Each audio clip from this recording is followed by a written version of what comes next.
Go for it. Friggin' what up, dude? Strider Wilson, and I'm the host of this podcast that's mine, going to be called History is Dank. History is Dank with Strider Wilson. Dankness from the heart. Friggin' what up, dude? Welcome to another ep of History is Dank, dude. Today's episode's going to be al dente, dude. Remember, Aaron, I said that last week? I'm trying to bring that back, trying to make that happen, dude. Al dente. Al dente. Aaron, dude, what up, dude? Aaron on the sticks, dude. What up? Lord of the Sticks. Aaron, dude, freaking beast, bro. Aaron, right now I'm going to brag for him. His back's a little tweaked. He's still going to go on the mound tonight and pitch. Yep. That's a leader. That's how you get stuff done, dude. You don't mess around, dude. It's also no faith in your backup. That's true. Who is the backup? Schmoll? No. Definitely not Kevin. Dude, Kevin was hilarious. He actually wanted me to ask you, but let me ask you live. Sure. Who's the fastest guy on the team? Sean. Okay. Shortstop, yeah. I was going to guess Vertrees. No. Vertrees is the most hustle of any. You got to like that. You got to like that. Who's faster, Kevin or Vertrees? A healthy Vertrees and a healthy Kevin. Probably Kevin. Wait, really? I mean, yeah, Kevin's just so slim, like he can really get down the line. Oh, he's pretty fast. Yeah, he's pretty fast. Oh, damn. I would not have thought that from the Schmoll. Yeah. Oh, damn. Hits the ball about 4 feet, but... Well, then he better move. He's the Brett Butler of... Or not Brett Butler. Who's the guy that was on the Dodgers forever? Brett Butler. Brett Butler, I was thinking George Brett for a second, but yeah, Brett Butler. Yeah. I was picturing George Brett, but yeah, Brett Butler. Yeah. Legit, dude. Dude, you know what I'm doing right now, Aaron? I say, you're tough. You know, you could be described as hard, you know. I like to think so, yeah. Having backbone. Me, I'm very soft. I'm sipping my latte right now, and I'm feeling very cozy. I have both my hands wrapped around it. I like to feel cozy, so sue me, okay? I like when it's not even that cold. The Southern Californian in me comes out, dude. It becomes 64 degrees. Guess what, dude? I'm wearing a hoodie. I'm wearing sweats. I'm pulling out my dank ass slippers, dude. I'm putting my dog on my lap, dude, and I'm watching Troy. Okay? That is the epitome of cozy to me. Watching violence, feeling cuddly, getting under a blanket, sipping out of a mug that's too big. If you walked in the room, you might think that I was my fiance on my couch. You'd think I was the GF, dude, if we're applying to gender norms. You go, who's that? You know, I go, oh, it's just me. What up, dude? How can I help you? Then my freaking fiance would be like changing a light bulb on a ladder. She'd come down and be like, hey, what's up? I'm just trying to change this light bulb real quick. Let me know because I got to replace some switches later too, and honestly the faucet's not quite working, so it's just handling all the maintenance stuff. What I'm saying is gender norms don't apply. And you might be saying, Strider, that's not a new topic, dude. Okay, bro, welcome, dude. We already have 2021. Well, guess what, dude? It plays directly into what we will be discussing on our podcast today, dude. Okay? Which is going to be women in war, particularly the role they played in World War I, and with a slight emphasis on art through the ages in Europe, to particularly Western art, and how the narrative of the woman in battle times was portrayed and evolved, and perhaps even devolved. So a very somewhat of a heady topic there, but I think we're going to have fun with it. I think it's going to be legit. We've got some good anecdotes to tell along the way, stories of courage, stories of course, it's wartime's suffering, tragedy, but also bravery, honor, and dankness. So I think it's going to be a straight up fire-ass episode. I'm looking forward to it, dude. It's going to be legit as hell, dude. But before we get into it, dude, real quick, dude, I want to thank Farmer's Sassy Sauce for freaking sponsoring today's episode, making it happen, dude. Farmer's Sassy Sauce, dude, truly one of a kind, dude. It's got that perfect balance of sweet and heat, dude. You know, sort of like you could equate it to love making, dude. You got to bring that heat, but also you got to be sweet. You know what I'm saying, dude? I would say, if I was comparing it to this sauce to being a lover, I'd say it's a very stylized caramelized, dank, and irresistible lover, much like its flavor, because sassy sauce is the new heavy hitter in the hot sauce game. It's fuller than most hot sauces, but also can be enjoyed like a traditional mild salsa, dude, making it dank, dude, and versatile, which is good for lovemaking. So go to farmersassysauce.com and enter code DANK at checkout for 50% off your first order. That's farmersassysauce.com, promo code DANK. Treat yourself, dude. All right, dude. So, Aaron, we're getting into women in wartime, particularly World War I. Now, first I want to start off with symbolism, dude, which is dank. Symbolism's tight, dude. I love symbols. I love throwing a shock of what up to my boys. I mean, the bro head nod. You got two head nods, dude. You got the head nod that goes up, which could mean a fight, but it could also just mean whatever, I haven't seen you in a while. Then you got the head nod that goes down, which is usually what you throw to an older bro or somebody that you don't know, but you're just trying to give respect. So it's just, that's the down head nod, a little bit more respectful. And then the what up standard head nod, which could be, you know, just a solid what up, more colloquial of a head nod. Or honestly, even, you know, let's we've got beef, let's do this. Like across the party, some guy sees you gargoyling a keg and he's like, dude, what are you doing, dude? Like you kind of put your mouth on that keg and you're like, dude, I just gargled for 15 seconds, give me respect. And he's not doing it, so you get off the keg and then you stand up and you freaking square your shoulders back, you throw like a what up like that, you know? So Gargoyle? yeah, you know gargoyling? No. Oh, so gargoyling, we all know what a keg stand is, right? Yeah. So, you know, you got to have two bros holding your feet or one jack bro holding your feet up while you count and chug. You know, you put the cord of the keg straight in your mouth and chug. Gargoyling would be you get up on top of the keg by yourself like a gargoyle on sort of a Gothic church like Notre Dame, Mm-hmm. and you perch up there. If you're really skilled, you could maybe get a little bit inverted, but then you would just be doing it yourself, but while on top of the keg, gargoyling, balancing. Interesting. Okay. Yeah, pretty legit.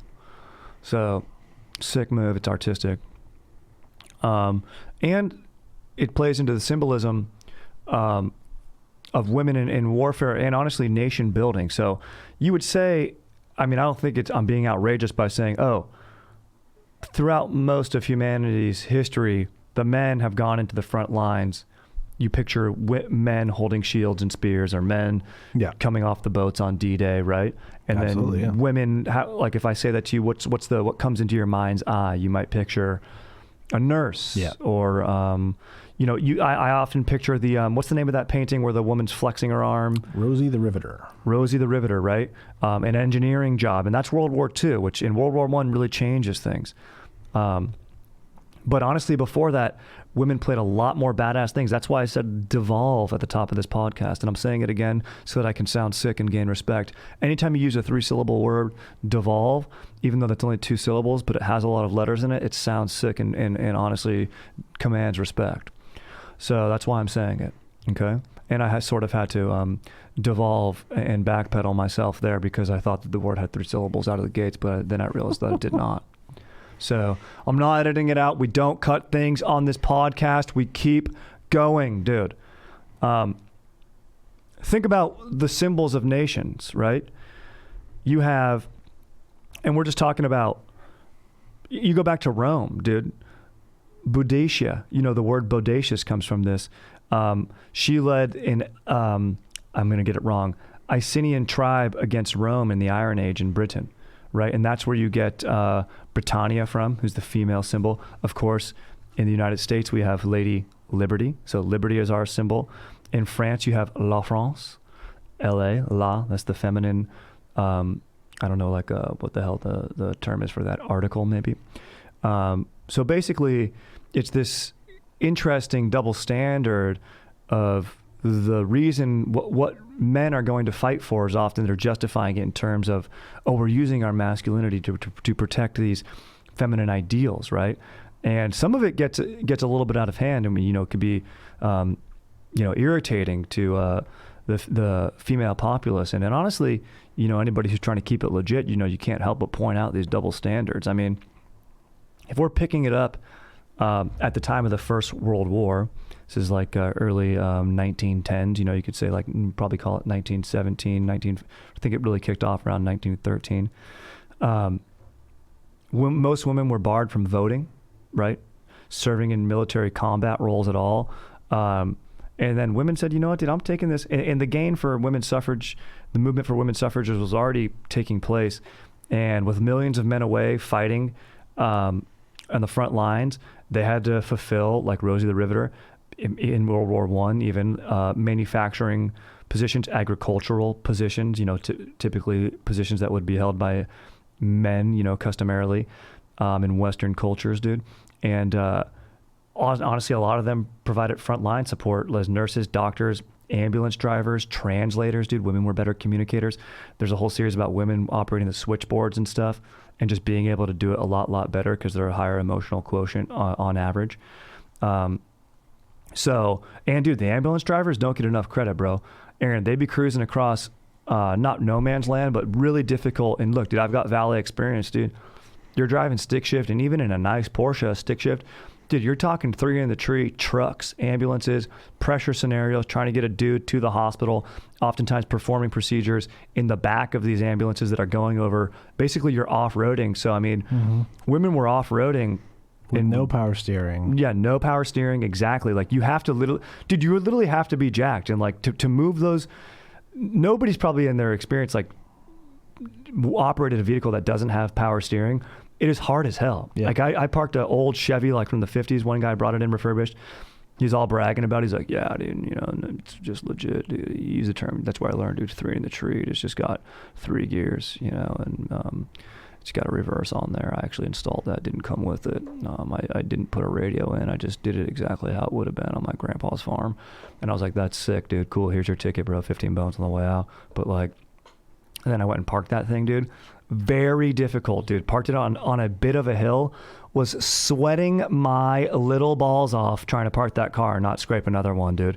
And then you got lady ambulance drivers out there getting it done, dude. So they're beasts, dude. And you won't hear me. That won't be the first time you hear me saying this on the pod, dude. Absolute beasts, bro. Oftentimes taking fire while that's happening too, So, but for some reason, to hold a rifle, and to want to serve your country, you had to have a dink, even if it was a tiny little one like myself, Crazy stuff, dude.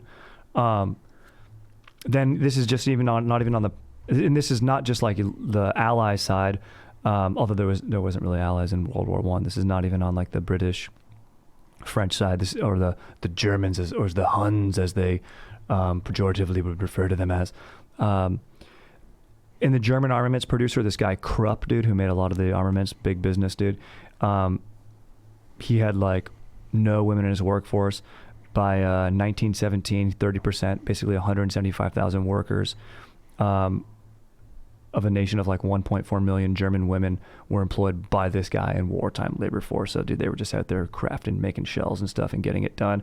But this was the first time, and but this is modern war that we're talking about.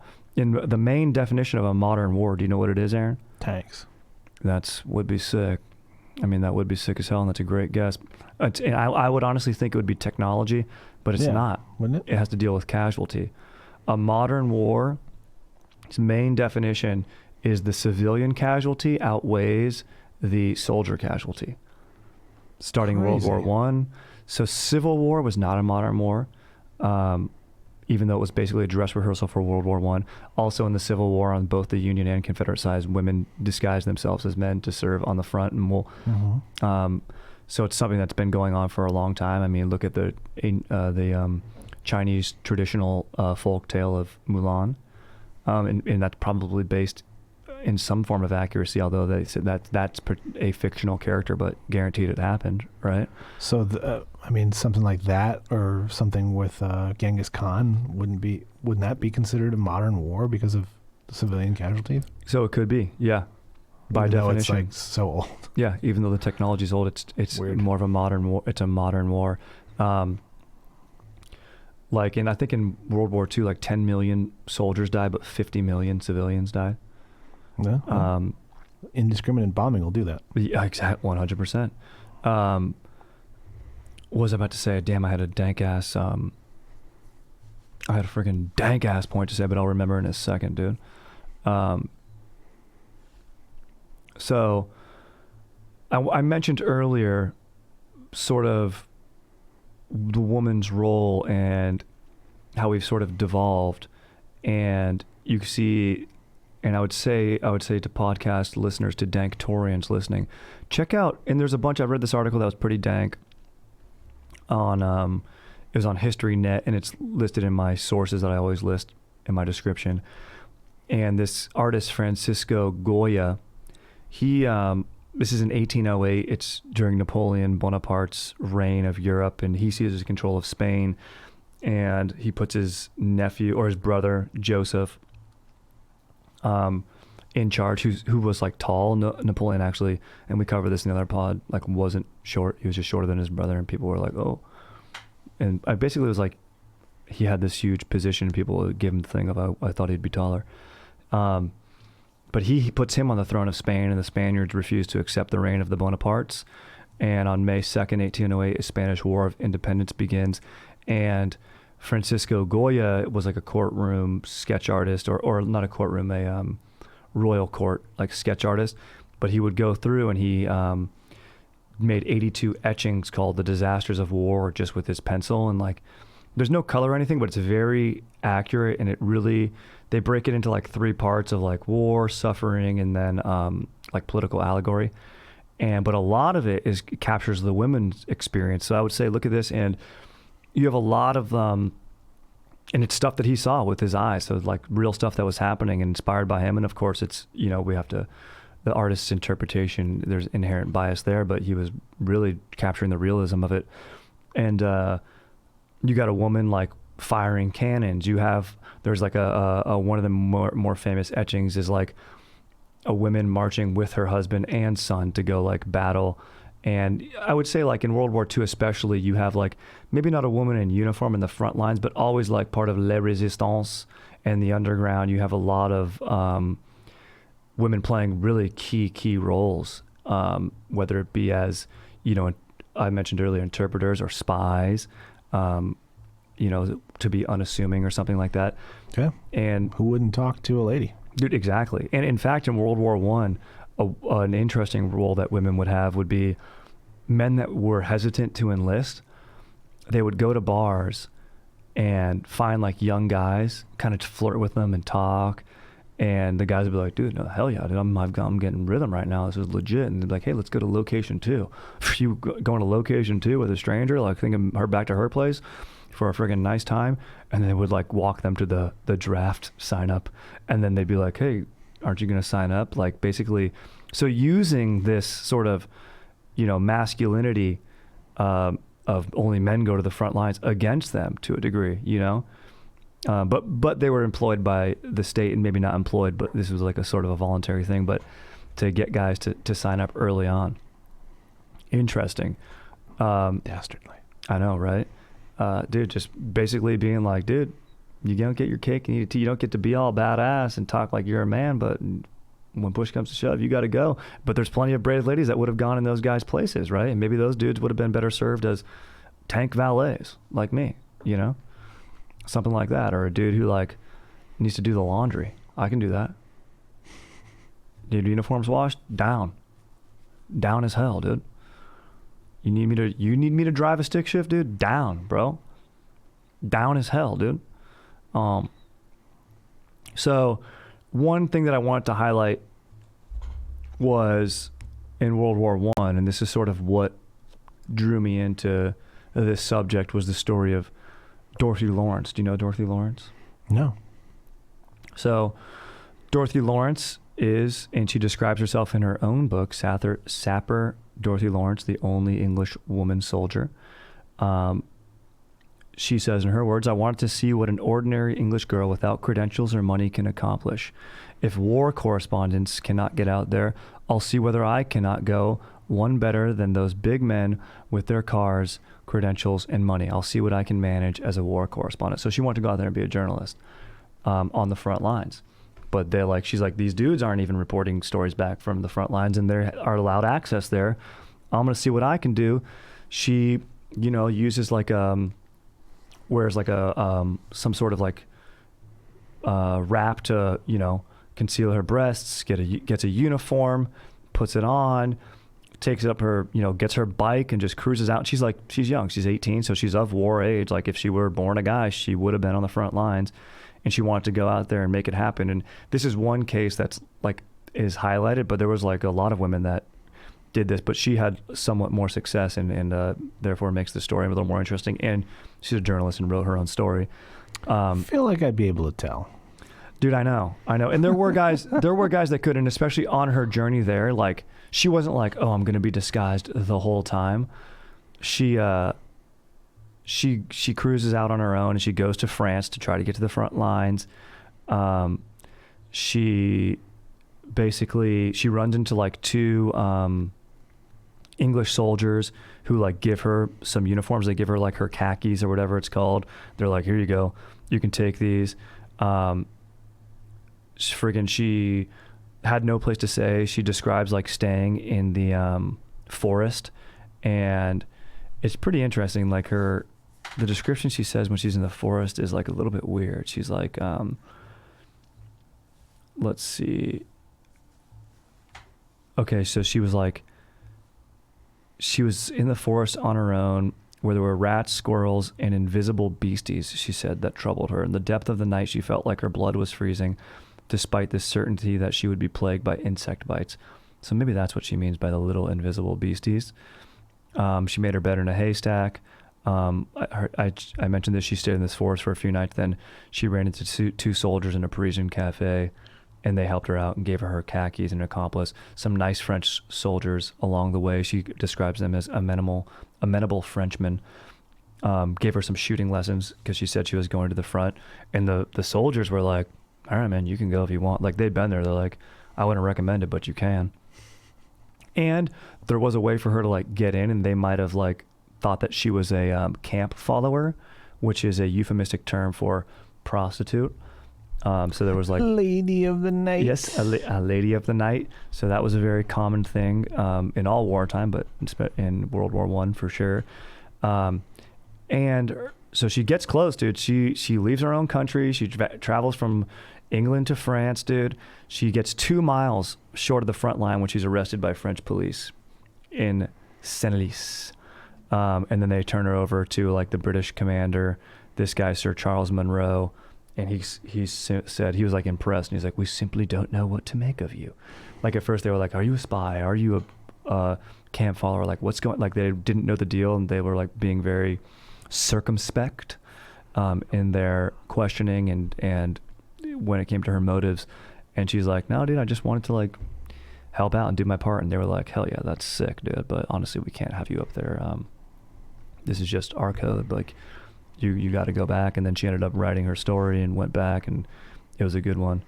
What we needed is the enemy general to say, no man can kill me. And then she goes, I am no man. Bro. And shoots him. 100%. Yeah. Nothing comes between a Nazgul and its prey.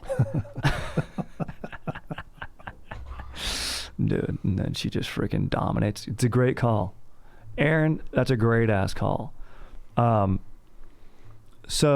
basically the women taking up all these parts in World War I did lead and legitimize, even though it was already legit, which I'll get into in a second, because women have been fighting alongside men and playing very, very valuable roles in warfare since ancient times. And that reminded me, what I wanted to say earlier was, when you were talking about Genghis Khan, women would like the whole society traveled with Genghis Khan, like multiple horsemen or multiple horses with soldiers, and then women and everything, like tending to the horses, tending to the cattle, like working with weaponry, working as blacksmiths, being skilled riders themselves.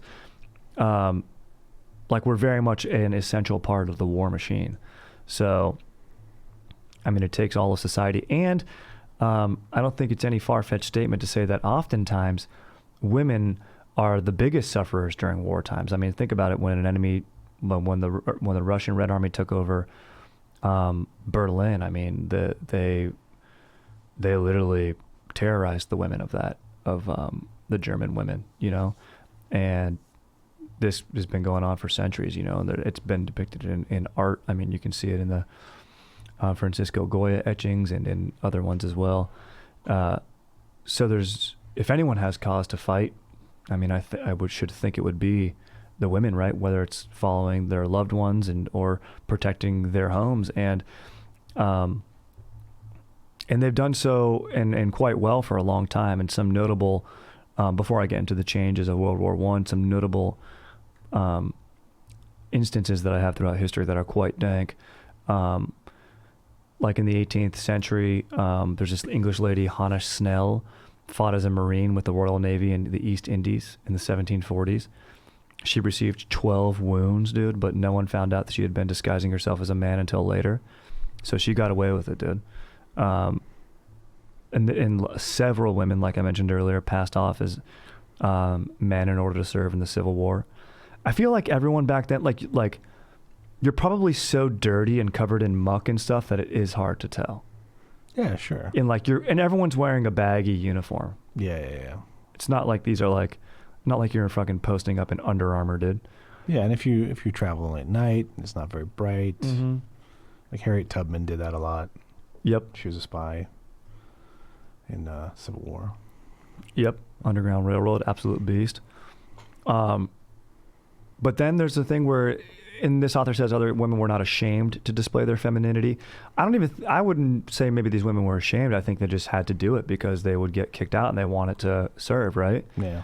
Some of the people, earliest representations of individual women surrounded by this author, I'm taking this, a panoply of war app pair in engravings of the 16th and early 17th century. I mean, what a great sentence, dude. I mean, it's too difficult for me to even say properly. It's so sick. Pineapple. Are you sure that wasn't pineapple? Dude. Pineapple. Dude, pineapple. Dude, it's a very pineapple-y taste in this yogurt. It's quite pineapple-y.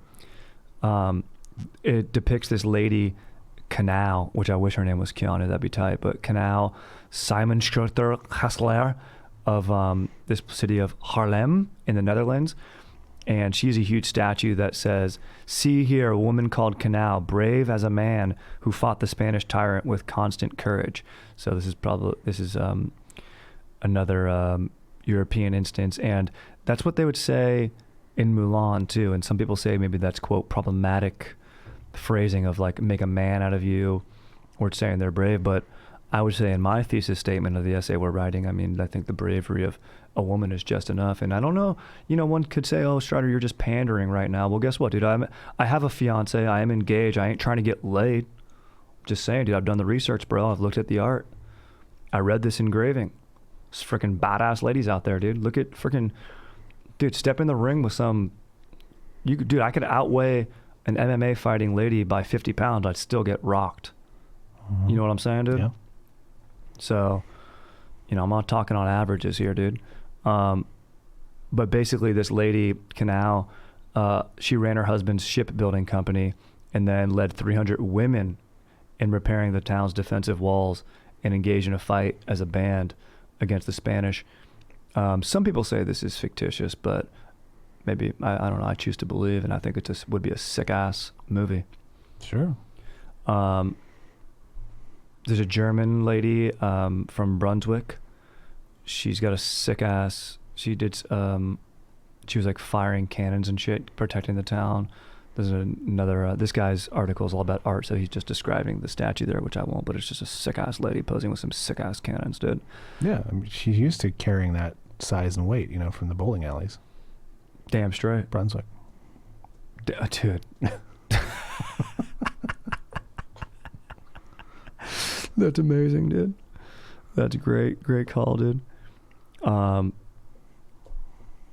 So anyway, dude, I mean, that's freaking legit. But afterwards, World War I, dude, you witness, due to, in heavily part to the role played by women finally gaining the right to vote in the United States here in 1919, I believe, with the 19th Amendment.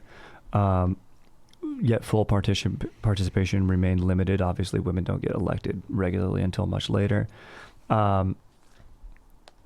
Let's see. There was some interesting stuff that I want to bring up about in World War I where women were like,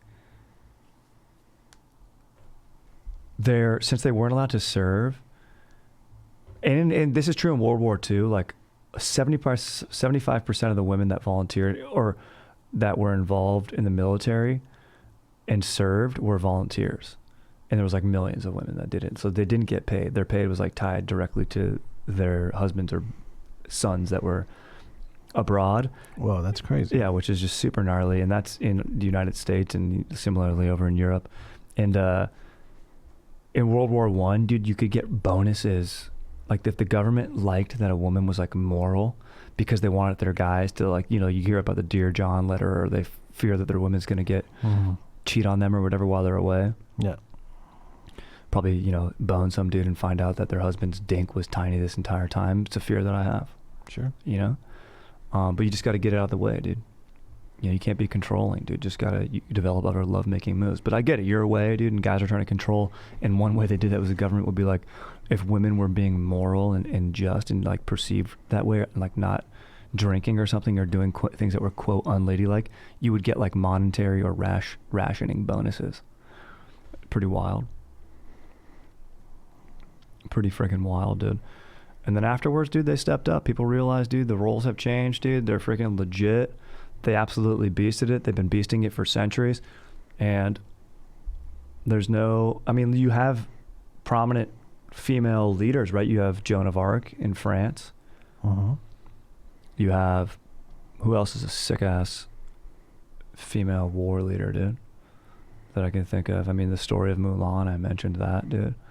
This is not good for my essay. I need a third one, dude. Otherwise, Sure. If this was a debate, I'd be bunk, dude. I could use this example of Dorothy Lawrence, which I did, going above and beyond, but I want one where like women operating as commanders. There was a woman, that's what I wanted to say. There was this in the 16th century, which is crazy, in 1640 until about 1651. And this is in Britain, the Isles of Britain. It was during these wars called like the internecine wars. These women commanded several garrisons and housed castles and country houses while their husbands were away fighting with field armies. So like basically they were like guerrilla warfare people and knew how they would like strategically garrison and defend their homes. So it's like, this ideal of the woman taking care of the house and the men goes into work and the woman is the keeper of the house. Like this was a very Victorian theme and something that goes beyond that into the 20th century. But this idea of like a gallant, noble wife defending her home domain and the homeland, it's captured in some paintings, and it's also based on true stories. And that the woman would command men. Like, she'd be like, dude, John, fucking watch that window, dude. Watch that window. Do you understand? Not only am I going to command you to watch that window and everything up until that high hill point right there, but I'm also going to make a fucking sick-ass soup for dinner. So talk about versatility, dude. What up? I think that's legit. The women of this land learned long ago that if they cannot wield a sword, they can still die by them. Oh, what a great quote, dude. What's that from? It's Eowyn, Lord of the Rings. Bro. Lord of the Rings just does it right, dude. Does. What a dank-ass franchise, dude. But she does not make a good soup. We learned No, that she makes bad soup. Yeah. And then I did watch the director's cut, and they did cut a lot of singing from her. And there's actually a lot of singing in the book, but I do think a good movie choice for them to cut that singing. Yeah. Don't need it. Let's get to some sick-ass sword wielding, dude. And dude, that's it. I wanted to touch on that and just highlight how World War I basically changed the narrative and opened more doors in World War II, even though there were still more doors that needed opening after that. But sort of paved the way, this modern battle, and mostly because it was documented in books by Dorothy Lawrence that she published and other stories, due to technology and telegrams and freaking Morse Dank-ass code and stuff, that the message could really get out there. And in years previous, for hundreds of years, the message was out there, but in the form of art. And I think, it's why it's important, dude. People go, dude, why am I going to go look at a painting, dude? My dad's making me go look at paintings, dude. Paintings are of the times, dude. It's a great way to study history, understand it, and honestly, maybe even feel it a little bit more. I'm telling you, dude, look at those Francisco Goya etchings, they're disturbing. I even think at the later part of his life, he did get like PTSD and stuff from what he witnessed. He put like 12 murals of like the devil, like he's got like a big giant eating like a newborn baby, and he like put these on in his home. I think it was him. It might have been Gaudi, but I think it was Goya. Goya is known for doing a little bit darker, heavier thematic work. But anyway, dude, very, very freaking dank. Ladies just being absolute beasts in all facets, and even on the battlefield when not permitted to. And I'm honestly for breaking the rules, dude. I think that's sick, dude. I'm like Morpheus when it comes to that, dude. Some rules are meant to be bent, others are meant to be broken. So get out there and make it happen, dude. And let's just get into a few cues, then bone out of here, dude. But before we do that, once again, I want to thank the folks at Farmer's Sassy Sauce for sponsoring this episode of the pod, dude. Dude, it's Ben and his dad making some dank sauce, dude. Making your eats taste even more legit, dude. I'm putting it on my eggs. I'm putting it on my tacos, dude. Like I mentioned, I gave it the tortilla chip test. Put it on a tortilla chip. How does it go? And it holds up, dude. And it's got that nice, sweet taste and a nice little heat right after it. So I love it. I mean, the dank regular sauce, if you can't handle the heat, is legit. I like the one that's got even a little bit of more heat. Like I say, I've been putting it on my omelets in the morning. I make omelets. That's right. I am legit. I do make omelets for myself, which sounds like a sad guy thing to do.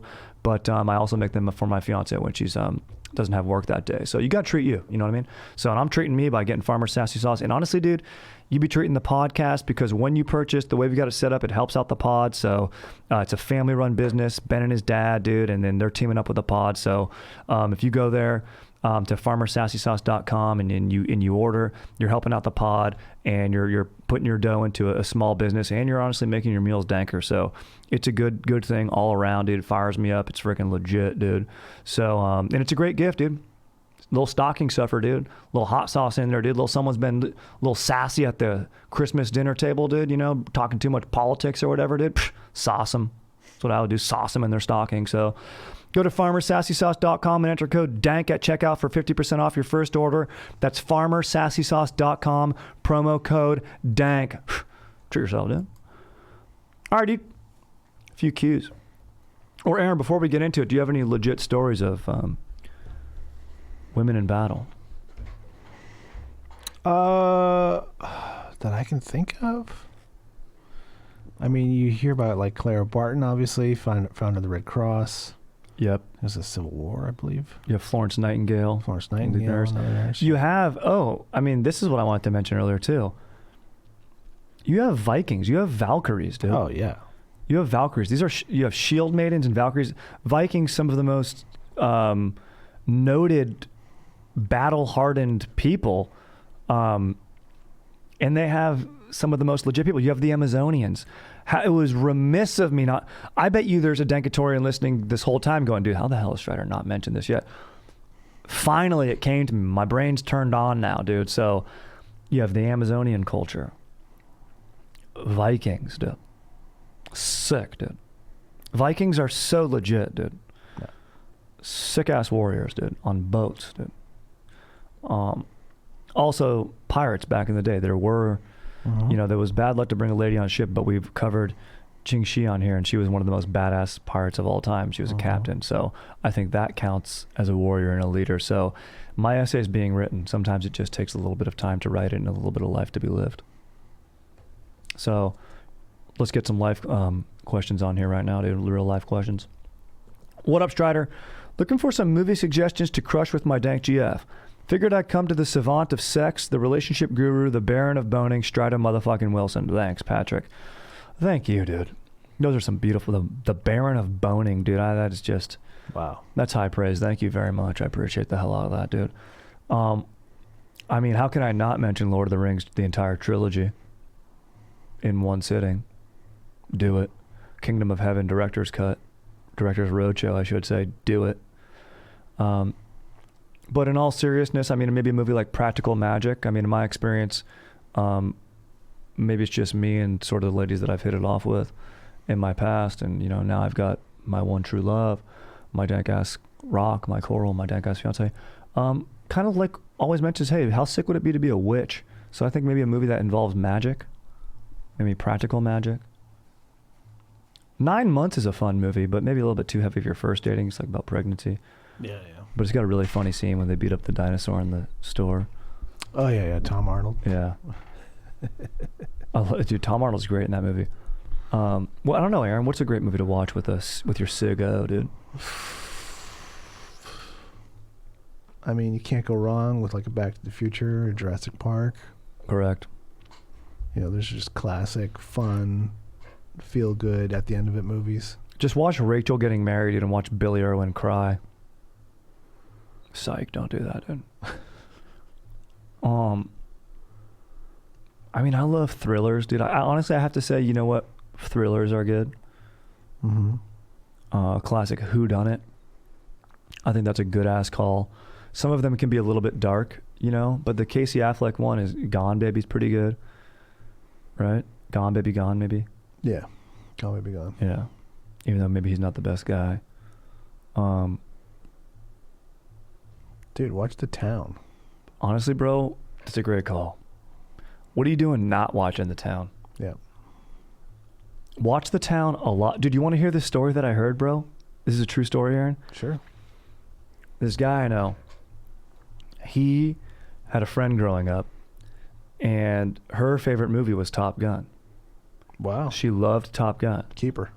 100%. And she, and this will age her a little bit, but don't worry, no one's names are being told here. But when she was younger, the only way you could get Top Gun, your favorite movie, was to record it on VHS. And for any young Dankatorians listening, that's I don't know what VHS stands for, but like what, video something tape, Aaron? Maybe you know that. VHS? Sick ass trivia. VCR is what you would put it in. You'd have a VHS tape, and you'd put it in your VCR. Yeah. And it was a tape. And if you wanted to own a movie without buying it, you would wait for TNT or someone to play it. Yeah. And you'd record your VCR so you could record what was going on. So this was like before TiVo. So you could, people would do this with sporting events, but her mom recorded it for her, obviously pausing on commercials, pause. Then when the commercials stopped, press record again, and you'd get the movie without commercials. And then you could watch it whenever you want it. Put a freaking, piece of tape on there and say, Top Gun, legit. Yep. So she watched this movie. It's her favorite movie, watched it all the time for years. Then, like in high school or whatever, they were talking or something like that, and someone was like, oh yeah, and then Goose dies. Spoiler alert. Sorry, guys. Goose dies. And then this girl goes, what are you talking about? Goose doesn't die. And they go, what the hell are you talking, like, isn't Top Gun your favorite movie? Yeah, I've seen it a million times. She's like, yeah, no, Goose doesn't die. Turns out her mom recorded it, but didn't record the part where Goose dies because she thought it would be too heavy for her to see as a young kid. So just Goose disappears. And so she's like, Goose just disappears. He just like goes away. So like in her child's mind and like in the movie, she's like, yeah, well, I guess Goose just, didn't need to be in the movie anymore. Or like maybe him and Meg Ryan went out and had a nice time. I don't know. Like, Meg Ryan got a job teaching somewhere and Goose was like, yeah, I'm giving up Top Gun school. So how hilarious is that, dude? Jeez. Wow. I know. I thought you'd appreciate that, being It's a like- man who loves Top Gun. It's like there's certain blockbusters in the country where the guys were editing out curse words and sex scenes and stuff. It's like, Nah, dude, this is art. You don't Yeah. edit art, bro. exactly. You don't edit art. Gotta take the sour with the sweet. Amen, dude. That's life. Hey, Strider, I was just wondering if you have ever tried soaking with the miso, Dank Fiance. So, no, I have not. You know what soaking is, right, Aaron? Yeah, you just put it in and leave it there. Yeah, no, I Why? haven't done Why? that. That's what I mean. I'm like, dude, like, We're adults. that's why I'm an adult. I'm not like, I guess like Mormons or someone who's really religious does this. They're like trying to play 5D chess with God. I love that they picture that God's like, good call. They're not technically going back and forth. I think that's probably a good call. Yeah, they're not boning. Okay, sick. I mean, I guess he had a boner and she was in the room too. And, it's okay if those two parts find each other. That's what they're there for. But don't use them what they're supposed to be used for. You better not. Dude, they do play real 5D chess. You know what jumping is, Aaron? Jumping? Yeah, you know what jumping is? No. So jumping is soaking, but then you have your friends jump up and down on the bed next to you. So you're not doing anything, but it creates motion. What? Now, I think that's it. That sounds like a low-key orgy. Yeah, if you're trying to sneak one past God, I think that's going to get his attention. No, God's like, dude, they're just building a fort, having a pillow fight. Maybe a few of their friends are having a pillow fight, and they happen to be plugged into one another during a pillow fight. And God's like, all right, good call. Technically, that's a low-key orgy. No. That's what I'm saying. I know. That's what I'm saying, dude. I'm like, dude, like they either think God's super chill or just like very, very like a linguist. He's like, good call. I did say that. You're right. I messed up. That's on me. It's like Bill Clinton looking for loopholes. Yeah, dude. It's so funny, dude. It's so funny. So it's like, no, dude, you're just boning. Just bone already. Yeah, it's fine. Just be safe. Yeah, wear protection, dude. Be honest about each other. Be honest with each other, dude. All right, here we go. Last one. Let's bone out, dude. Let's jump out of here, dude. Bone apart. Yeah, dude, let's bone apart, dude. Bone apart. My dank dogs, Strider and Aaron. And any guests who you may have on the pod, dude. No guest today, dude. Just freaking two ledges, dude. Just the freaking Baron of Boning and this freaking Stick Lord, dude. I'm writing to you in dire need of some advice. I'm getting married to my dank fiance next July, so you know what that means. I'm throwing a super dank bachelor party, and this is where my problem is. All right, here we go. One of my bros is complaining about everything we've planned for the batch and is just being a straight up schmoll. He's one of my best friends, one of the three men I trust, the Vince Larkin to my Cameron Poe. Very nice. And yet he complains about everything involving the batch, the price, location, plans, etc. It's not like we're doing some lame bachelor party. We're going to go to a dank location. We're going to go golfing, paintball, play vids, and play endless amounts of beer pong. My question is, how do I get him stoked and get him to stop being a schmoll? He's a great dude, but he's being negative about the whole sitch. I just want positive vibes and for everyone to have a good time. I get that everyone has a budget, but in the end, it shouldn't cost that much. He's the only guy who's complained about the money or anything for that matter. Thanks in advance for the advice. Love the pod, my dude. Late, Matt. Dude, you're in a pickle. I mean, not really. This guy does just need to step up and be like, bro, I get it. But here's what I would say, and it's a little too late for this piece of advice, but I think a good form when planning a bachelor party, and it should come down to the best man. It shouldn't fall on you, Matt, the groom. It should fall on whoever your best man is. And to be like, hey, here are the activities. Or even before that, be like, what's everyone comfortable paying? You know, once like you get the list of how many dudes are going to be there, what's everyone comfortable paying? And then everyone can email separately their amount. And then he's got to come back with like an average of that. So people that were on the low end will probably have to come up a little bit, and then people who are willing to do more can come down, and then they can have their own side chat of like, hey, are you down to chip in a little bit more? But I feel like, you know, you got to, you're going to be spending a couple $100, honestly, probably close to a G sometimes these days if you're traveling somewhere, Vegas. And these sick ass activities sound sick as hell, but paintballing, that's $100. Golf's $100. You guys are going to watch movies. I mean, beer pong's fine. You're chipping in beer, but like, you know, I mean, I don't know his financial situation, so that's something to be sensitive of. I think he's being a little bit of a schmoll by like, maybe the tone. I don't know the tone in which he's voicing these complaints, but he needs to be like, hey man, like, it's kind of a lot. I don't know, man. I do empathize with him. You know, I don't pull down the most cheddar in my friend crew, although I do get some friggin' fat tips, dude, but, that's why God invented credit cards, man. Yeah. It's just one of those events you kind of got to shell out a little bit more. It's your boy's batch, dude, and he's one of your, if he's the Vince Larkin to your Cameron Poe, dude, it's no question you go. So. I don't know. I don't know if that's an apt analogy. Vince Larkin didn't even know what Cameron Poe looked like. Okay. Vince Larkin is John Cusack. Yeah.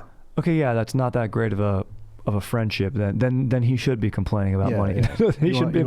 He needs to be Baby-O. Yeah. That's what I was thinking. He should be Baby-O. Yeah. Okay.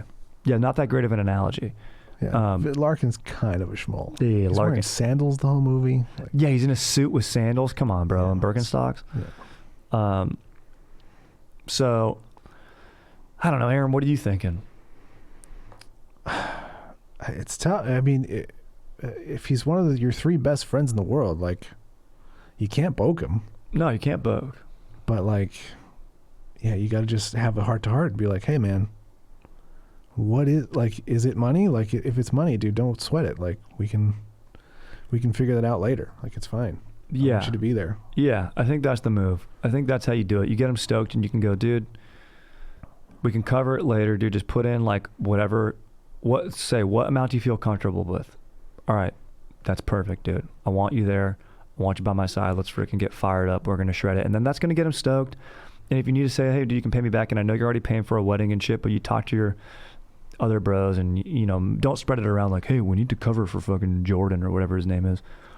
Just be like, dude, give me the amount that you're comfortable with. I'll pick up the rest for now. And, you know, it's a big event and it's a bummer that he's letting money get in the way. And they do say it's never about the laundry. So maybe it's about other stuff. And he's probably judging himself and this or that or the other thing. What's his relationship to your future bride? Yeah, dude. Yeah, exactly, dude. He loves her, dude.